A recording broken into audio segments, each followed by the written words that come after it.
What's good, everyone? Today I'm reviewing King Kong Escapes. I'm really excited to talk about it because this movie far exceeded my expectations. I thought it was going to be just okay, like a King Kong versus Godzilla.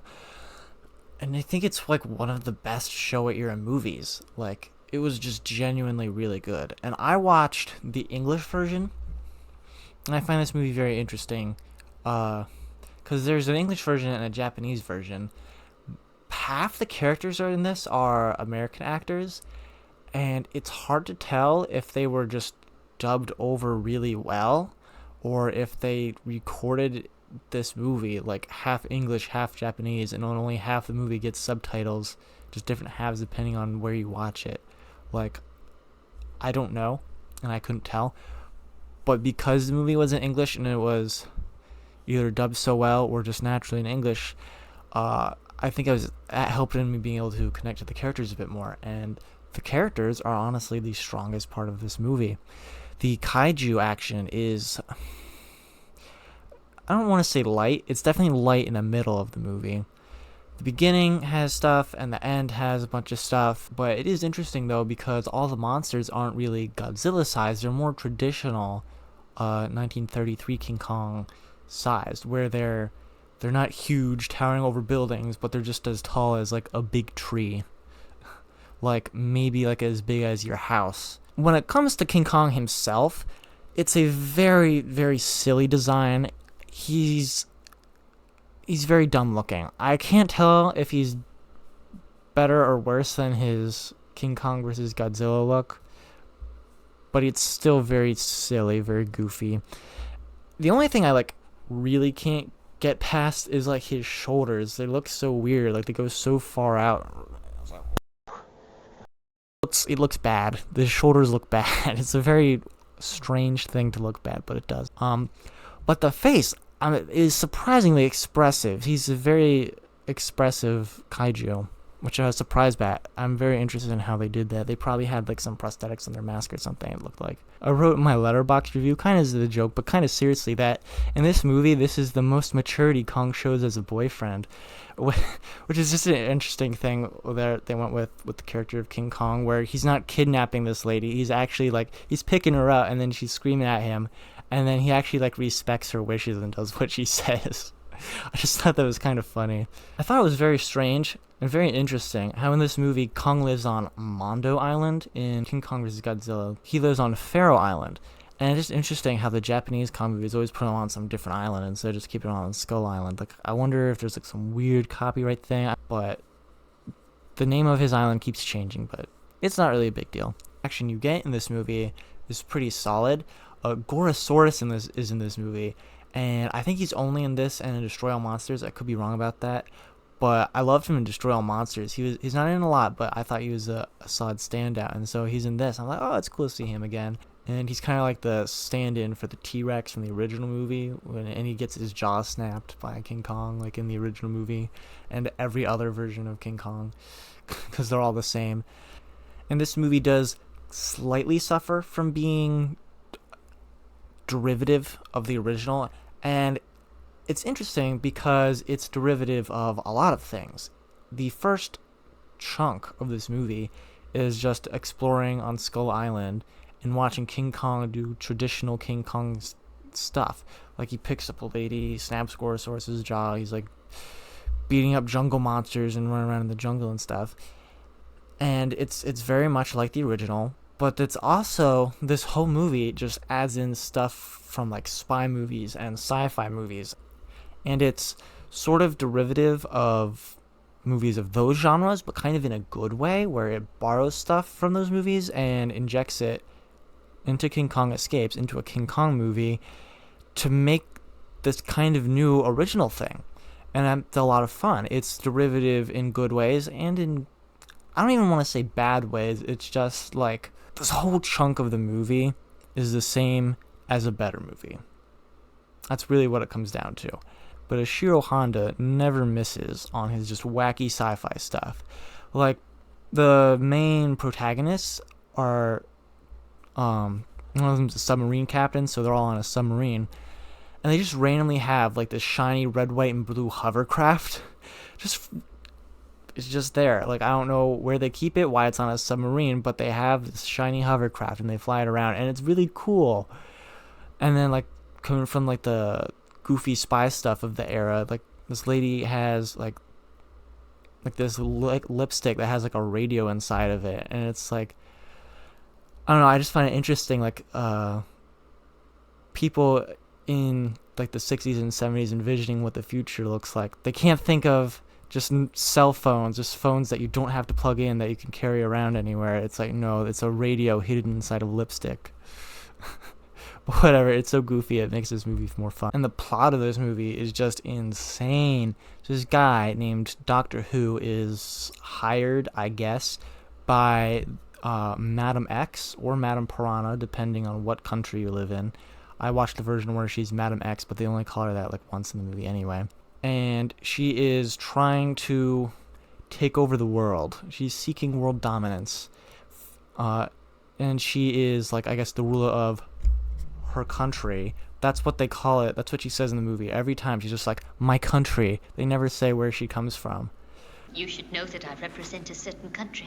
Which is odd, but whatever.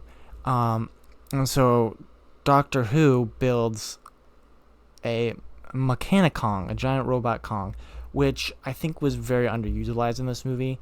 He kind of just falls down a hole at the beginning and doesn't show up till the end, but it's a really cool design. I really like Mechanicong. I wish he had more to do in this movie. So he builds Mechanicong, and he does it to dig up Element X, which is like this ultra radioactive element that can do something.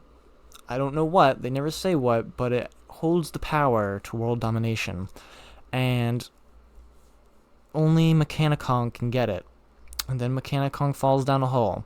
And so now only King Kong can do it because he's a big ape that can apparently withstand radiation until he can't.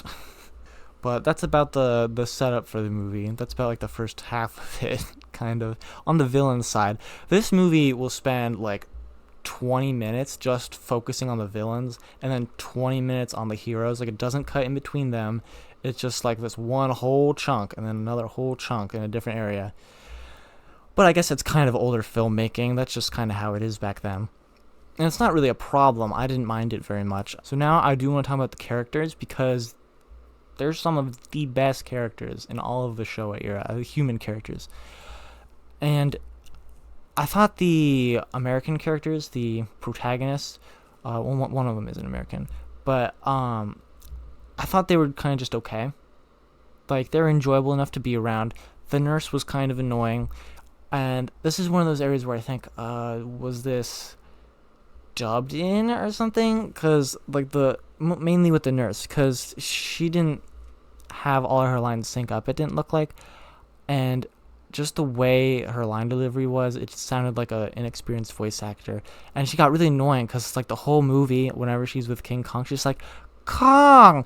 Kong! And it's like the whole movie. It's so annoying. Kong, stop that ship! Get the ship, Kong! Kong, Kong! King Kong! But the other two guys are cool enough. They don't really have much of like anything in the way of character arcs or anything, but they're just cool heroes, I guess. Now the villains are where this movie really shines, especially Doctor Who. Now I'm gonna get into kind of spoilery stuff with this, especially when I get to Madam X. But I thought Doctor Who was just, well, for one, he's kind of crazy because he has like this Dracula cape on with this crazy hair and this weird accent. But he was also kind of a compelling villain where he's always very confident in himself without ever seeming really arrogant. And he's constantly failing throughout the whole movie. Like, Mechanicong breaks down, and he was so confident. It is like, Mechanicong is the superior life form. He's better than the original King Kong. And then immediately he's just like, Kong is superior. And he starts, like, he captures Kong and forces him to mine his Element X. And then he escapes, and that's how the movie gets its name. Like, King Kong does in fact escape. It may be a stupid title, but at least it's not a lie. But then that fails, and then he just keeps trying all these different schemes, and he's constantly failing, but he's never, like, he always takes it like a champ. But he's also, like, a true villain in this, where there is a moment in this movie where he's, like, talking to, like, one of the natives of Skull Island. I'm like, it'd be really funny if he just, like, pull out a gun and shot him, and then he did. like this native was just bugging him. I'm like, it'd be funny if he just shot him, and then he pulls out a gun and shoots him. Like, I couldn't believe it. It was so funny. But he's like actually killing people throughout the movie. Like, he is a villain, and eventually he does get what he deserves, and Kong knocks his boat over, and then he gets like a desk that or whatever that crushes him, and it's like actually like really brutal. There's like blood everywhere when he dies. It's crazy. And then there's Madam X, or Madam Piranha, and they went in a very interesting direction with this character, where at the beginning she's seeking out world domination, and she kind of only wants what's best for her country, where I think it's implied that she's like a smaller country that isn't very well off, and she goes about the world domination route at first, but after seeing how absolutely despicable Doctor Who is, she kind of has a change of heart. She's like, this isn't worth the cost in human life, and ultimately betrays him. And they went in a very, very risky direction with this, I think, where she's responsible for the downfall of Mechanicong, where Mechanicong's fighting King Kong, and Kong doesn't win. He's our hero monster, but he doesn't win. It's the villain has a redemption arc and sabotages Mechanicong, which is very interesting direction to go, to not have the monster win, but the villain win. But I thought it was worth it. It was very much a fresh idea, and it worked a lot better than I would have expected too. So the villains were easily the most compelling part of this movie.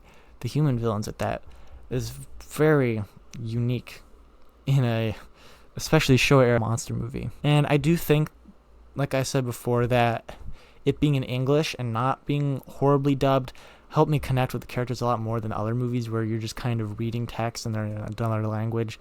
There is a bit of a barrier there, especially when it's an older movie. So that definitely enhanced my enjoyment of this movie. But yeah, I love this movie. It was a huge surprise how good it was. I'm like, oh, this is a weird Japanese King Kong movie that nobody ever talks about. Like, it's probably not going to be that good. Like, Mechanicong looks cool. That was the main reason I wanted to watch it. But he ultimately ended up being the biggest letdown. But otherwise, the movie just totally blew me away. Ended up being one of my favorite Showa movies. So I'd give it an honest 8 out of 10. I thoroughly enjoyed this movie. But yeah, that about covers my thoughts. Thanks for watching.